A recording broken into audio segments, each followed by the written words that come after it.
Right గా 6 లో details చూద్దాం. కూటమి ప్రభుత్వ వైఫల్యాలను ప్రజల్లోకి తీసుకెళ్లాలని వైసీపీ అధినేత జగన్ పార్టీ శ్రేణులకు దిశానిర్దేశం చేశారు. ఈ నేపథ్యంలో చంద్రబాబు మేనిఫెస్టోను గుర్తు చేస్తూ పేరుతో వైసీపీ 5 వారాల కార్యక్రమం చేపడుతున్నట్లు జగన్ వెల్లడించారు. ఇక దీనికి సంబంధించి క్యూఆర్ కోడ్ ఆవిష్కరించారు. చంద్రబాబు ఏడాది పాలనలో మోసం దగా తప్ప ఏమీ లేదన్నారు. ఎన్నికల ముందు ఇచ్చిన ఏ ఒక్క హామీ కూడా నిలబెట్టుకోలేదని ఆరోపించారు. చంద్రబాబు పచ్చి మోసాలు ప్రజలకు వివరించడమే ఈ కార్యక్రమ ముఖ్య ఉద్దేశమని తెలిపారు. ఇక కూటమి ప్రభుత్వానికి హనీమూన్ పీరియడ్ ముగిసిందని, ఇక నుంచి ప్రభుత్వంపై యుద్ధం చేయాల్సిందేనని పార్టీ శ్రేణులకు పిలుపునిచ్చారు. పార్టీ నేతలు ప్రజలకు అందుబాటులో ఉండాలని, ప్రజల సమస్యలపై పోరాడాలని పార్టీ నేతలకు మాజీ సీఎం దిశానిర్దేశం చేశారు.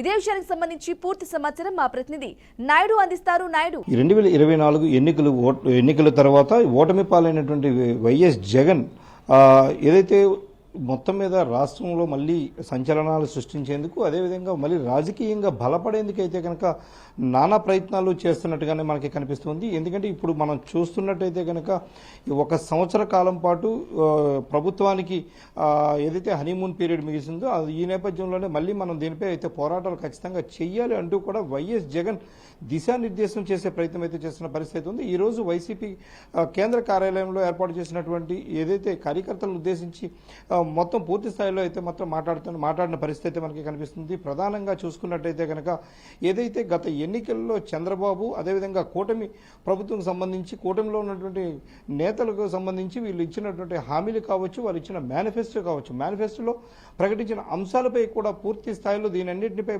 మొత్తం పోరాటం చేయాలంటూ కూడా చెబుతున్న పరిస్థితి అయితే ఉంది. ఎందుకంటే కూటమి ప్రభుత్వం వచ్చిన తర్వాత ప్రజలందరూ కూడా దగా పడ్డారు, మోసపోయారంటూ కూడా వైఎస్ జగన్ ఉచ్చరించిన పరిస్థితి కూడా మనకి కనిపిస్తుంది. ప్రధానంగా చూసుకున్నట్టయితే ఇటు విద్య, వైద్యం, అదేవిధంగా వ్యవసాయానికి సంబంధించి గత ప్రభుత్వ హయాంలో, వైసీపీ ప్రభుత్వ హయాంలో అయితే మాత్రం పెద్ద ఎత్తున అందరికీ మేలు జరిగే విధంగా ఇటువంటి పార్టీ కావచ్చు, కులం మతం లేకుండా మీ అందరికీ కూడా చేస్తూ వచ్చామంటూ కూడా ఆయన గుర్తు చేసిన పరిస్థితి అయితే ఉంది. ఏదైతే ఇప్పుడు ప్రధానంగా చూసుకున్నట్టయితే కనుక కూటమి ప్రభుత్వం వచ్చిన తర్వాత ఇటు విద్యార్థులు కావచ్చు, ఇటు వైద్యానికి సంబంధించి, ఇటు వ్యవసాయదారులకు సంబంధించి వ్యవసాయాన్ని కూడా నిర్లక్ష్యాన్ని చేస్తున్నారంటూ కూడా చెప్తున్న పరిస్థితి ఉంది. దీనికి సంబంధించి 5 వారాల పాటు ఒక బృహత్కర కార్యక్రమం చేపట్టాలంటూ ఒక క్యూఆర్ కోడ్ను కూడా ఓపెన్ చేసిన పరిస్థితి ఉందండి.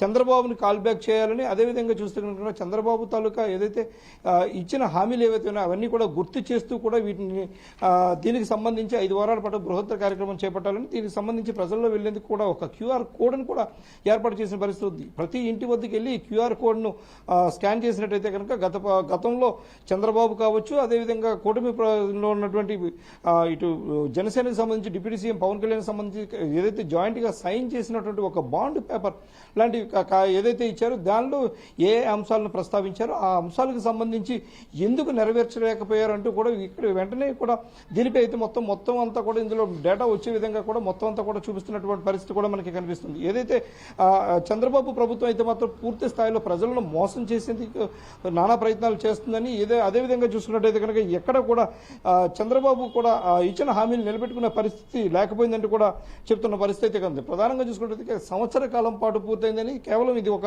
హనీమూన్ పీరియడ్ లాంటిదని, కూటమి ప్రభుత్వానికి హనీమూన్ పీరియడ్ కంప్లీట్ అయింది కాబట్టి ఇక కార్యకర్తలు కావచ్చు, నాయకులు, వైసీపీకి సంబంధించి ప్రతి ఒక్కరు కూడా దీనిపై పోరాటాలు చేయాలని, పోరాటాలు చేస్తేనే కార్యకర్తలు కావచ్చు, ఇటు ప్రజలకు మేలు జరిగే విధంగా అయితే మేలు జరుగుతుందంటూ కూడా జగన్ అయితే దిశానిర్దేశం చేసిన పరిస్థితి కూడా మనకి కనిపిస్తూ ఉంది. అయితే ప్రధానంగా చూసుకున్నట్టయితే కనుక ఏదైతే మేనిఫెస్టోలో ప్రకటించినటువంటి అంశాలు ఏవైతే ఉన్నాయో, అదేవిధంగా సూపర్ 6 కావచ్చు, అదేవిధంగా చూసుకున్నట్టయితే కనుక విద్యార్థులకు కావచ్చు, ఇటు ఏదైతే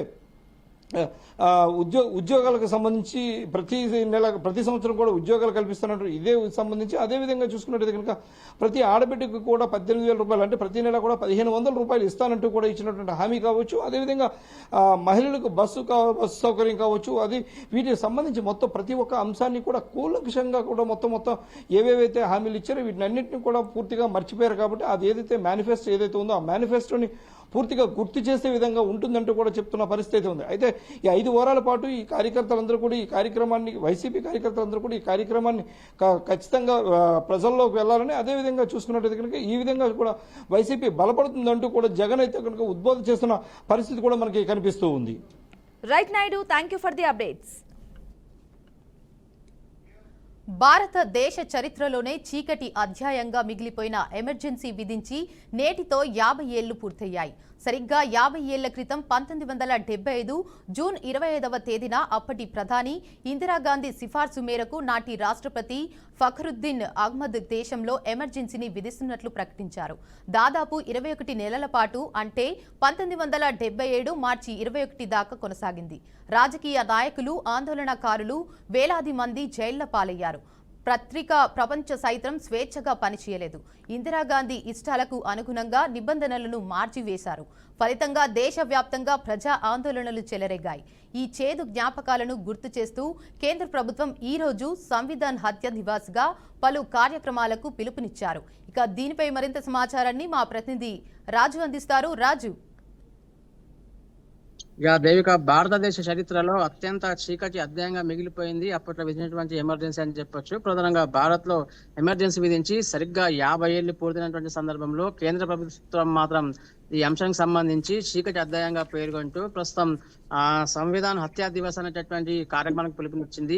ఈ కార్యక్రమంలో భాగంగా అప్పట్లో జరిగినటువంటి ఆ ఎమర్జెన్సీని తలుచుకుంటూ చీకటి అధ్యాయంగా మిగిలిపోయినటువంటి ఆ పరిణామ క్రమాలను తలుచుకుంటూ పూర్తి స్థాయిలో ఆ వివరానికి సంబంధించి అప్పట్లో ఆ నిబంధనలు కావచ్చు, ఇందిరాగాంధీకి అనుగుణంగా కొన్ని కార్యక్రమాలు చేపట్టినటువంటి పరిణామ క్రమంలో ఒక్కసారిగా కేంద్ర ప్రభుత్వం మాత్రం రెస్పాండ్ కావడం జరిగింది. అయితే 1975 జూన్ 25న నాటి దేశ ప్రధానిగా ఉన్నటువంటి శ్రీమతి ఇందిరాగాంధీ సిఫారసు మేరకు అప్పటి రాష్ట్రపతి పూర్తి స్థాయిలో ఫఖరుద్దీన్ అహ్మద్ ఎమర్జెన్సీని ప్రకటిస్తున్నామంటూ కూడా ఒక ప్రకటన జారీ చేయడానికి ఆ ప్రకటనకు సంబంధించి అప్పట్లో ఆ ఎమర్జెన్సీని తలపించేటటువంటి కార్యక్రమంలో భాగంగా ప్రముఖ రాజకీయ నాయకులతో పాటు ఎందరో వేలాది మంది ఆందోళనకారులు, పూర్తి స్థాయిలో నినదించేటటువంటి ఆందోళనకారులు సైతం పూర్తి స్థాయిలో వేలాది మంది జైలు పాలైనటువంటి పరిస్థితి మనం చూస్తున్నాం. అప్పట్లో ఆ చీకటి రోజులను తలుచుకుంటూ పూర్తి స్థాయిలో కొంతమంది మగ్గిపోయినటువంటి ఆ పరిస్థితులలో అప్పుడున్నటువంటి ఆ పరిస్థితులను బట్టి ఇందిరాగాంధీ చేసినటువంటి ఆ సిఫారసు మాత్రం ఎట్టకేలకు భారతదేశ చరిత్రలోనే చీకటి అధ్యాయంగా పేరుగాంచినటువంటి పరిస్థితి. తదుపరి అనంతరం ఆందోళనకారులు పూర్తిస్థాయిలో వేలాది మంది జైలు పాలైనటువంటి ఆ సందర్భానికి సంబంధించి ప్రధానంగా ఆ సందర్భంలో మరీ ముఖ్యంగా పత్రికా రంగానికి సంబంధించి పత్రికా యాజమాన్యాలు సైతం స్వేచ్ఛగా పనిచేయడం, ఏ వార్త రాయాలన్నా కూడా పూర్తి స్థాయిలో కఠినతరమైనటువంటి నిబంధనల మధ్య ఎమర్జెన్సీ వాతావరణం తలపించేటువంటి క్రమంలో కనీసం పత్రిక కూడా తన స్వేచ్ఛను కోల్పోయినటువంటి పరిస్థితులు మనం చూసాం. ఫలితంగా దేశవ్యాప్తంగా ప్రజా ఆందోళన మాత్రం మిన్నటినటువంటి పరిస్థితి మనం చూస్తున్నాం. ఇందులో భాగంగా దానికి వ్యతిరేకిస్తూ పూర్తిస్థాయిలో ప్రస్తుతం అయితే కేంద్ర సర్కార్ అయితే ఎట్టకేలకైతే పూర్తి స్థాయిలో సంవిధాన్ హత్యా దివస్ పేరుతో ఒక కార్యక్రమానికి పిలుపునిచ్చినటువంటి నేపథ్యంలో ప్రస్తుతం అయితే 50 ఏళ్ల క్రితం జరిగినటువంటి ఈ కార్యక్రమానికి సంబంధించి చీకటి అధ్యాయంగా మిగిలిపోయిందని కొంతమంది అభివర్ణించే ప్రయత్నం చేస్తున్నారు. Devika, right, thank you Raju. Red book అంటే వైసీపీ నేతలు భయపడుతున్నారని మంత్రి నారా లోకేష్ అన్నారు. మచిలీపట్నం ఉత్తమ కార్యకర్తల సమావేశంలో పాల్గొన్న మంత్రి లోకేష్ వైసీపీ నేతలపై కీలక వ్యాఖ్యలు చేశారు. రెడ్ బుక్ గురించి మాట్లాడితే ఒక్కొక్కడికి గుండెపోటు వస్తుందని ఎద్దేవా చేశారు. తన తల్లిని అవమానించిన వారికి తగిన గుణపాఠం చెప్తానని హెచ్చరించారు. వైసీపీ హయాంలో మీసాలు మెలేసిన వాళ్లు ఇప్పుడు కనిపించడం లేదని తెలిపారు. వైసీపీ నేతలు తన గురించి మాట్లాడితే పట్టించుకోలేదని, తల్లి గురించి మాట్లాడితే ఊరుకోనని మంత్రి లోకేష్ హెచ్చరించారు. దీనికి సంబంధించి మరింత సమాచారాన్ని మా ప్రతినిధి బసవరాజు చెప్తారు. ఎస్ ఫాతిమా, ఏదైతే ఈ రోజు మచిలీపట్నంలో మంత్రి నారా లోకేష్ నిర్వహించిన ఉత్తమ కార్యకర్తల సమావేశంలో ఘాటైన వ్యాఖ్యలు చేయడం జరిగింది. అంటే రెడ్ బుక్ దెబ్బకు ఏదైతే గత వైసీపీ నేతలు కొందరు గుండెపోటు వచ్చింది, కొందరైతే వెంటిలేటర్ ఎక్కారు, మరికొందరు అజ్ఞాతంలోకి వెళ్ళారు. అంటే అధికారంలో ఉన్నప్పుడు మీసలు మెలేసిన మునగాలు సైతం ఇప్పుడు కనుచూపు మేరలో కనిపించట్లేదని మంత్రి నారా లోకేష్ కీలకమైన వ్యాఖ్యలు చేశారు. అంటే రెడ్ బుక్ ఏదైతే అక్కడ కొందరి పేర్లు నమోదైనాయో వారి పట్ల ప్రభుత్వం అయితే కఠిన చర్యలు తీసుకుంటుందని స్పష్టం చేశారు. అయితే ఏదైతే వైసీపీ అంటే రాష్ట్రంలో రెడ్ బుక్ రాజ్యాంగం జరుగుతా ఉంది, నడుస్తా ఉందని చెప్పిన నేపథ్యంలో మరోసారి నారా లోకేష్ స్పష్టం చేస్తూ రెడ్ బుక్ లో ఉన్న వాళ్ళకి ఖచ్చితంగా శిక్షిస్తాం చట్టపరంగాని చెప్పడము ఇక్కడ మనం గమనించాల్సిన అంశము. బట్ ఏదైతే తన పట్ల రాజకీయంగా తనను ఎలా దూషించినా, తనపై ఏ విధమైన దాడి చేసినా కూడా రాజకీయంగా నేను తట్టుకుంటాను, నిలబడతాను, అంతేగాని నా కుటుంబం జోలికి వచ్చి నా తల్లిని కూడా గత వైసీపీ అనరాని మాటలు అనింది. ఖచ్చితంగా వారిని అంతా కూడా రెడ్ బుక్ లో నోట్ చేసుకున్నాను. ఖచ్చితంగా వారి పట్ల అయితే కఠినంగా వ్యవహరించి ముందు ముందు మరింత శిక్ష పడేలా చేస్తామని ఆయన స్పష్టం చేసిన పరిస్థితి. ఇప్పటికే ఏదైతే వంశీ కావచ్చు లేదా కొడాలి నాని కావచ్చు, వీళ్ళంతా కూడా వంశీ జైలు నుంచి చాలా అనారోగ్య పరిస్థితుల మధ్య ఉన్న పరిస్థితి మనకు తెలిసిందే. అదేవిధంగా కొడాలి నాని అరెస్ట్ కాకపోయినా కూడా ఆయన ఎప్పుడో హార్ట్ ప్రాబ్లమ్ తో మంచం ఎక్కిన పరిస్థితి. సో ఇట్లా చెప్పుకుంటూ పోతే రెడ్ బుక్ లో అనేక మంది పేర్లు ఉన్నాయి. బట్ వైసీపీ అయితే అంటే రాజ్యాంగం ఏదైతే అంబేద్కర్ రాజ్యాంగం నడవట్లేదు, కూటమి ప్రభుత్వం రెడ్ బుక్ రాజ్యాంగం నడుపుతుందని తరచుగా విమర్శిస్తూ వస్తుంది.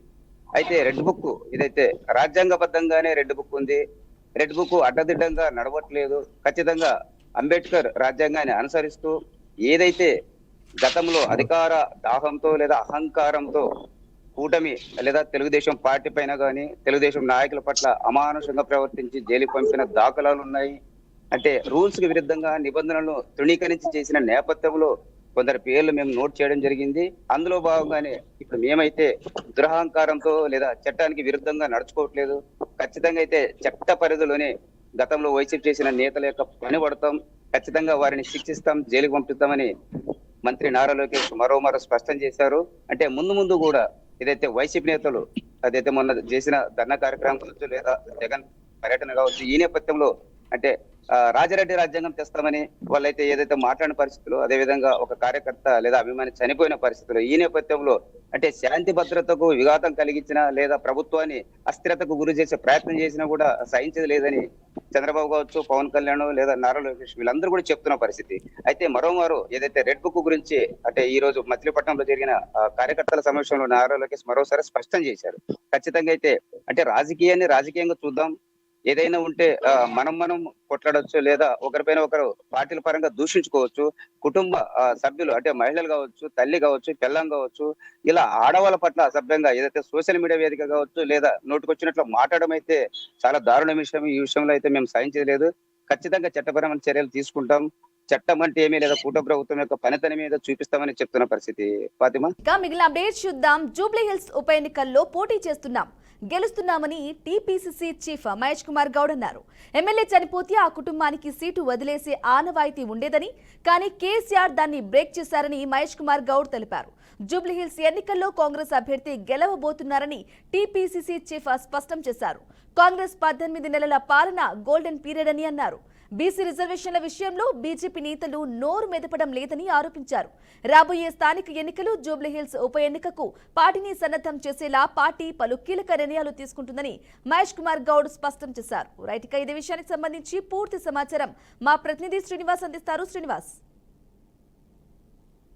తెలంగాణలోని మరోసారి ఉప ఎన్నిక రాబోతుంది. దీనికి సంబంధించి హైదరాబాద్ లో జరిగేటటువంటి ఉప ఎన్నిక గతంలో బిఆర్ఎస్ పార్టీకి సంబంధించినటువంటి విషయాలు చూసుకున్నట్లయితే గత 10 సంవత్సరాల్లో ఎవరైతే అక్కడ చనిపోతారో అక్కడ ఆనవాయితీగా పార్టీకి సంబంధించిన అభ్యర్థుల్ని నిలబెట్టేది. కానీ దాన్ని కేసీఆర్ దాన్ని కన్వర్ట్ చేశారు. దీనికి సంబంధించినటువంటి విషయాలలో విషయాన్ని కన్వర్ట్ చేసిన కేసీఆర్ కు సవాల్గా ఇప్పుడు మేము స్పష్టంగా చెప్తున్నాము. తిరిగి అధికారంలోకి కాంగ్రెస్ పార్టీ ఆ కాన్స్టిట్యూన్స్ నుంచి గెలుస్తుంది. ప్రజలు తమ యొక్క సంక్షేమ పథకాలు సంబంధించినటువంటి విషయాల మీద పూర్తిగా పెద్ద ఎత్తున ఆదరణ వస్తుంది. ఖచ్చితంగా ఆ నియోజకవర్గంలోని గతంలో అభివృద్ధి కంటే కాంగ్రెస్ పార్టీ చేస్తుందనే నమ్మకంతో ప్రజలు పెద్ద ఎత్తున ఆశీర్వదిస్తున్నారు. అక్కడ ఉన్నటువంటి అనారోగ్యంగా చనిపోయినటువంటి వ్యక్తుల మీద గతంలో మేము తీర్మానం చేసి వాళ్ళకే ఇవ్వాలని చేసినటువంటి పరిస్థితిని కూడా కాంగ్రెస్ పార్టీ గతంలో చేసింది. కానీ అలాంటి విషయాలని పక్కదావ పట్టించినటువంటి కేసీఆర్ మళ్ళీ తిరిగి అదే విషయాలకు కోరుకుంటుండడం సరైన విధానం కాదు. తిరిగి ప్రజాస్వామ్య పద్ధతిలోని సంబంధించినటువంటి పరిపాలన సమాజ పాలన అందిస్తున్నటువంటి కాంగ్రెస్ పార్టీకి మెరుగైన అవకాశం గెలిచేటందుకు ఖచ్చితంగా గెలిచి తీరుతామనేది కూడా పిసిసి అధ్యక్షుడు కూడా చెప్తున్నటువంటి పరిస్థితి. గతంలోని 9 సంవత్సరాలు పరిపాలించినటువంటి బిఆర్ఎస్ పార్టీ అనేక సంక్షేమ పథకాలు కావచ్చు, పట్టణంలో ఉన్నటువంటి పేదలకు కానీ సంబంధించినటువంటి ఆ స్లమ్ ఏరియాలో ఉన్నటువంటి నిరుపేదలకు కూడా ఇంధనమైన పరిస్థితి.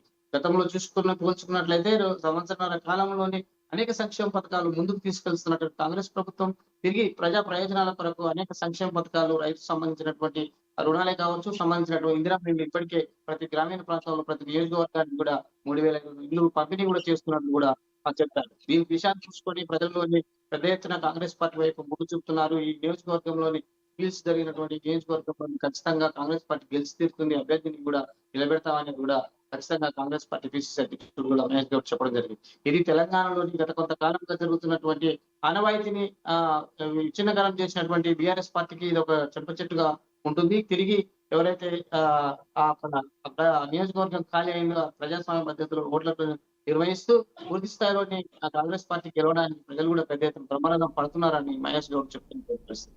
వివిధ రాజకీయ కోణాల్లో తమను ఆలోచించిన విధి విధానాన్ని తుంగలో తొక్కినటువంటి కేసీఆర్ కు ఈ యొక్క నియోజకవర్గంలోకి జరిగే ఎన్నికలు బుద్ధి చెప్తాయని కూడా మహేష్ గౌడ్ మీడియా పరంగా చెప్తున్నటువంటి పరిస్థితి. తెలంగాణలో జరిగినటువంటి అభివృద్ధి అనేక సంక్షేమ పథకాలు కూడా గతంలో కుంటుపడ్డ వాస్తవం, పరిస్థితి వాస్తవం. కానీ ఈ సంవత్సరాల కాలంలో కాంగ్రెస్ పార్టీ అధికారంలోకి వచ్చాక అనేక సంక్షేమ పథకాలు బడుగు బలైన వర్గాలకు సంక్షేమం తీవ్రంగా పనిచేస్తున్నది. తెలంగాణలో కూడా పూర్తి స్థాయిలో తీసుకున్నట్లయితే ఇప్పటికీ ఎస్సీ ఎస్టీ మైనార్టీ బీసీ వాళ్ళకు కూడా అనేక శాఖలు కేటాయించారు. మంత్రిత్వ శాఖలు క్యాబినెట్ లో కూడా వారిని తీసుకోవడం జరిగింది. ఇలాంటి సంక్షేమ పథకాలను తెలంగాణలోని కాంగ్రెస్ పార్టీ అభివృద్ధి చేస్తుంది. అనేక సంక్షేమ పథకాలకు పెద్దపీట వేస్తుంది అనేది కూడా మహేష్ గౌడ్ చెప్తున్నటువంటి పరిస్థితి. ఏది ఏమైనప్పుడు తెలంగాణలో జరిగేటటువంటి ఉప ఎన్నిక జూబ్లీహిల్స్ లోని కాంగ్రెస్ పార్టీ అభ్యర్థిని గెలిచి తీరుతారని మహేష్ గౌడ్ సవాల్ విసురుతూ ప్రతిపక్ష పార్టీలకు కూడా సవాల్ విసురు చెప్పినటువంటి పరిస్థితి. ప్రధానంగా కేటీఆర్ కేసీఆర్ కూడా సవాల్ విసిరారు. గతంలోని 9 సంవత్సరాల్లోనే అనేక సంక్షేమ పథకాలను కుంటుపడించినటువంటి ప్రభుత్వం మీ ప్రభుత్వానికి మళ్ళీ తిరిగి కానీ అక్కడ ప్రజలు కానీ మీ పార్టీకి ఎవరు చేరువలో లేరు అని కూడా స్పష్టం చేసినటువంటి పరిస్థితి.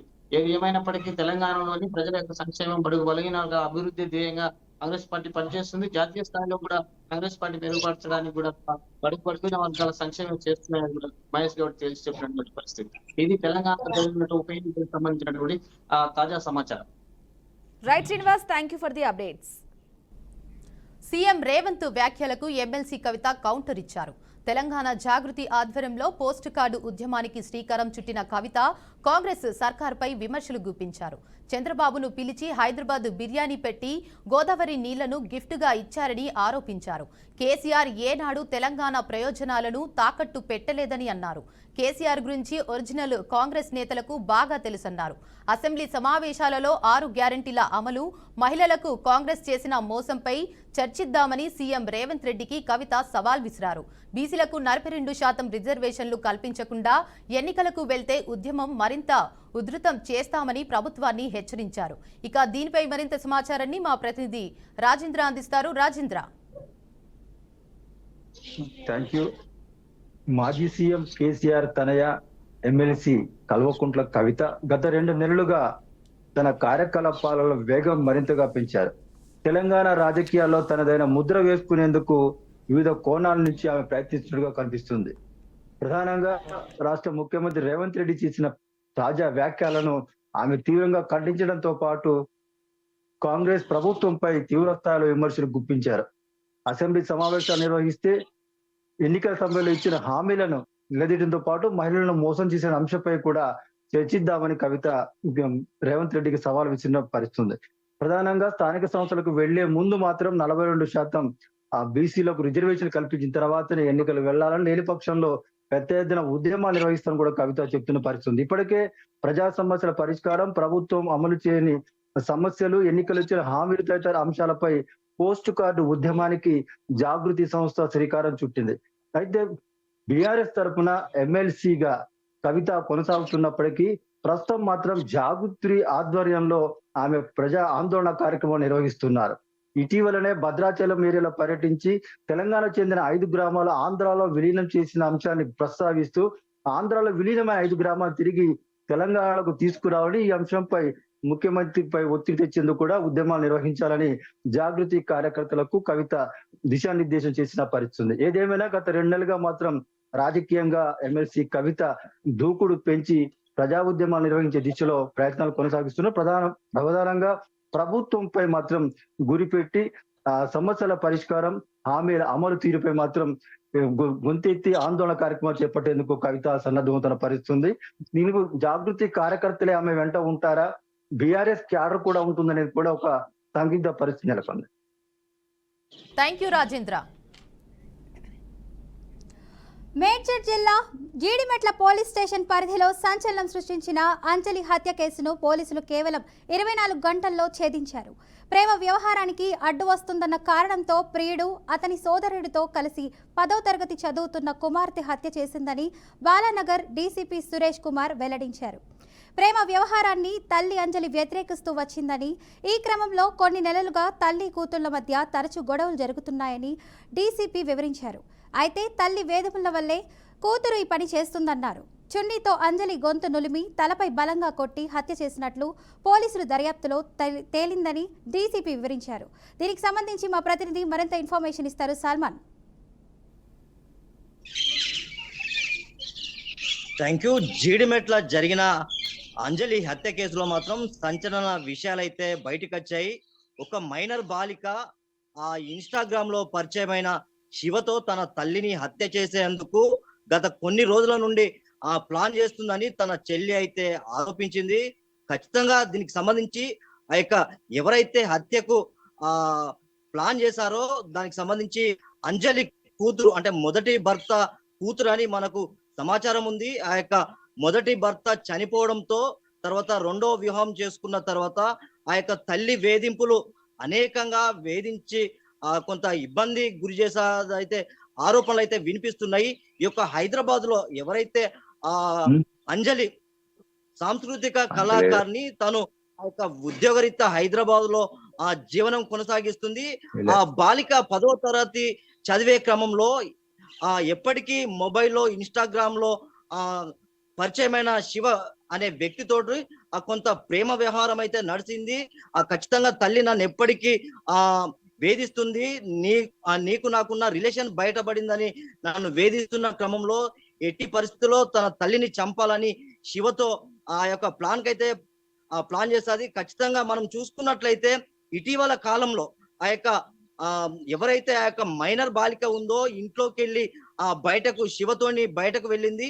ఒక 3 రోజుల తర్వాత తన తల్లి ఇంటికి చేరింది. తల్లి దీన్ని గ్రహించి పోలీస్ స్టేషన్ లో అయితే ఫిర్యాదు చేసింది.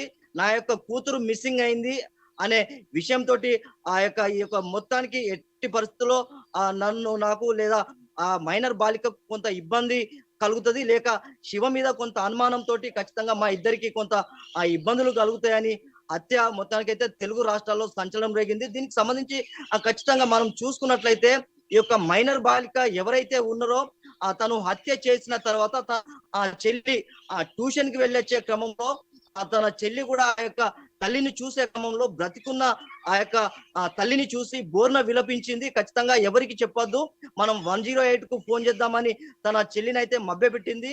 ఒకవేళ చనిపోకుండా ఉండడం తోటి మళ్ళీ ఆ యొక్క శివ తమ్ముడు ఆ యొక్క మైనర్ బాలిక ముగ్గురు కలిసి మళ్ళీ ఆ యొక్క సుత్తితోటి హత్య చేసిన తర్వాత ఈ యొక్క సంఘటన అయితే సంచలనం రేగింది. ఖచ్చితంగా డీసీపీ సురేష్ కుమార్ కూడా దీనికి సంబంధించి పూర్తి వివరాలు అయితే వెల్లడించారు.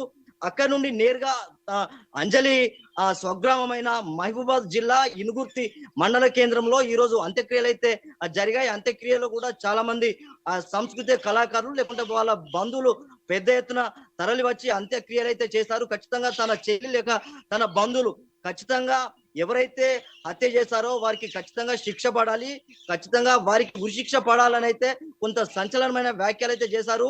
ఈ యొక్క ఇన్స్టాగ్రామ్ లో పరిచయమైన శివతోటి ఇలా హత్యకు దారితీసేంత వారి యొక్క ప్రేమ వ్యవహారం ఈ యొక్క తల్లిని హత్య చేసేంత కిరాతకంగా వ్యవహరించారని అయితే తెలుగు రాష్ట్రాల్లో సంచలనం రేగింది. ఖచ్చితంగా తల్లిదండ్రులు కానీ లేకుంటే పాఠశాల కళాశాల ఖచ్చితంగా పిల్లల మీద కొంత వారి యొక్క నడవడికను ఖచ్చితంగా చూడాలని అయితే మేధావి వర్గం ఖచ్చితంగా చెప్తుంది.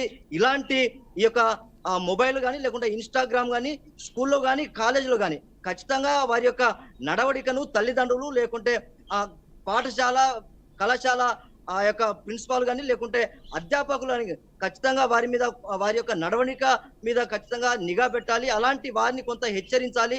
ఎందుకంటే మానవ సంబంధాలు కంప్లీట్ గా మంటగలుస్తున్నాయి అనేది అయితే ఈ యొక్క మేధావి వర్గం చెప్తుంది. ఈ యొక్క అంజలి హత్యతో కొంత వారి యొక్క కుటుంబం అయితే కొంత బోర్న విలపిస్తున్నారు. ఈ యొక్క తన కన్న కూతురే ఇలా హత్య చేయించడం లేకుంటే హత్యలో పాల్గొన్న సందర్భంలో కూడా చాలా బాధాకరంగా ఈ యొక్క మహబూబాబాద్ జిల్లాలో మొత్తం విషాద ఛాయలు అయితే అలుముకున్నాయి.